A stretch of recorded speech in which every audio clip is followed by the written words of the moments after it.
La question «Comment puis-je être sauvé?» est une question simple mais profonde. Elle est la question la plus importante de toutes. Elle touche à l'endroit où nous passerons l'éternité après notre vie sur terre. Il n'y a rien de plus important que notre destinée éternelle.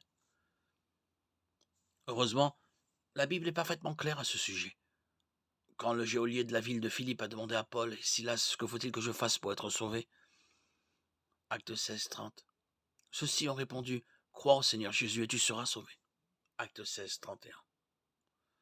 Nous sommes tous souillés par le péché. Nous sommes nés dans le péché.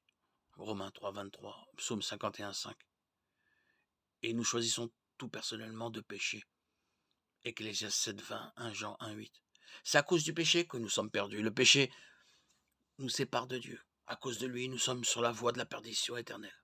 À cause de notre péché, nous méritons tous la mort. Romains 6, 23.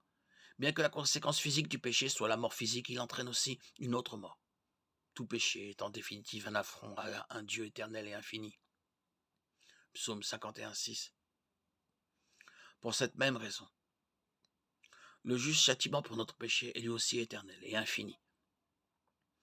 Nous avons donc besoin d'être sauvés de la perdition éternelle. Matthieu 25, 46, Apocalypse 20, 15. Puisque le juste châtiment du péché est infini et éternel, Dieu seul pouvait le subir, car lui seul est infini et éternel. Mais Dieu, de par sa nature divine, ne pouvait mourir. C'est pourquoi il s'est incarné dans la personne de Jésus-Christ, il a pris chair, a vécu parmi nous et nous a enseigné. Quand les hommes l'ont rejeté, lui et son message, et qu'ils ont cherché à le faire mourir, il s'est livré volontairement en sacrifice pour nous en se laissant crucifier. Jean 10, 16. Parce que Jésus-Christ était un homme, il pouvait mourir. Parce qu'il était Dieu. Sa mort avait une valeur éternelle et infinie.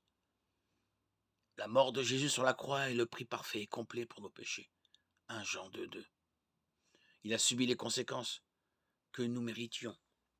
Sa résurrection d'entre les morts prouve que sa mort était bien le sacrifice parfaitement suffisant pour le péché. Crois au Seigneur Jésus et tu seras sauvé. Acte 16, 31. Dieu a déjà tout accompli. Tout ce que vous devez faire, c'est recevoir par la foi le salut que Dieu offre. Éphésiens 2, 8, 9. Mettez toute votre confiance en Jésus seul pour l'expiation et le pardon de vos péchés.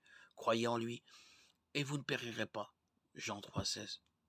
Dieu vous offre le salut comme un don. Ce qu'il vous reste à faire, c'est de l'accepter. Jésus est le chemin du salut. Jean 14, 6.